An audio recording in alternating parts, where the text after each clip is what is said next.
Hi, my name's Tim Williamson. I'm a partner here in Area Keylets, and this is the third video on inventories that I want to sort of discuss and share with you. Look, essentially, landlords will say, look, I can do this myself. Fine, why not? But we see some really not exactly great examples of homemade inventories from landlords. So I want to take a little bit of time just to sort of say what we would expect a homemade inventory to look like, okay? Because as I said in my previous video, when it comes to the adjudicator and it comes to the deposit schemes, what they're looking for is something that they can compare at the start of the tenancy that has some standing.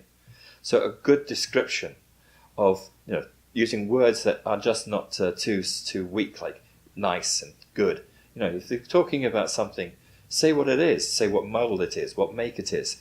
If it's a door handle, what color it is, whether it's fully functional, if there's any fault in it, note that.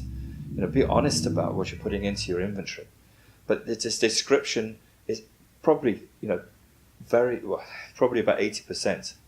The photographs are important because they do make a visual backup, if you like, to what you've written.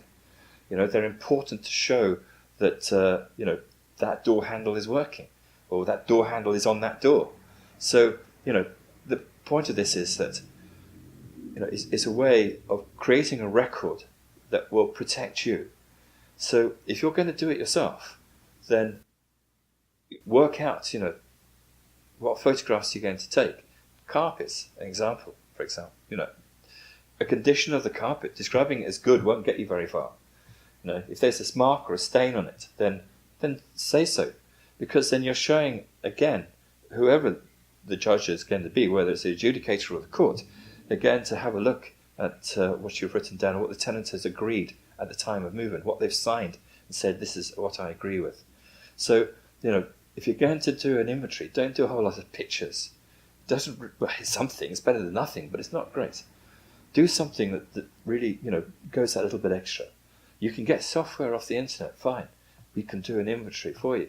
But at the end of the day, do something that works and that actually is not just, a list of nice and goods, which really isn't doing a lot of favours. And at the end of the day, with a tenancy deposit scheme being held for the tenant, it is considered as a tenant's money, and you have to prove that you are making a valid claim. So whether it's the letting agent or you as a landlord, if you're doing this yourself, make sure that the inventory you provide that is agreed by the tenant and signed by the tenant is robust enough to stand scrutiny.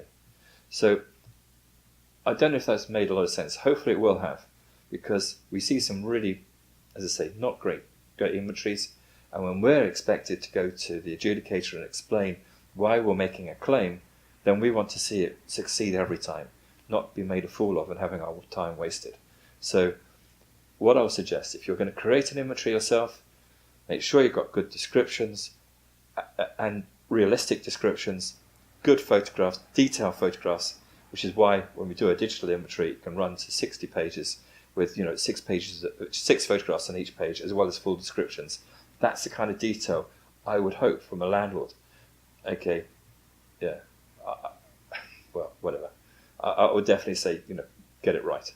So anyway, that's my bit said. So end of this one, and I look forward to seeing you on the next video.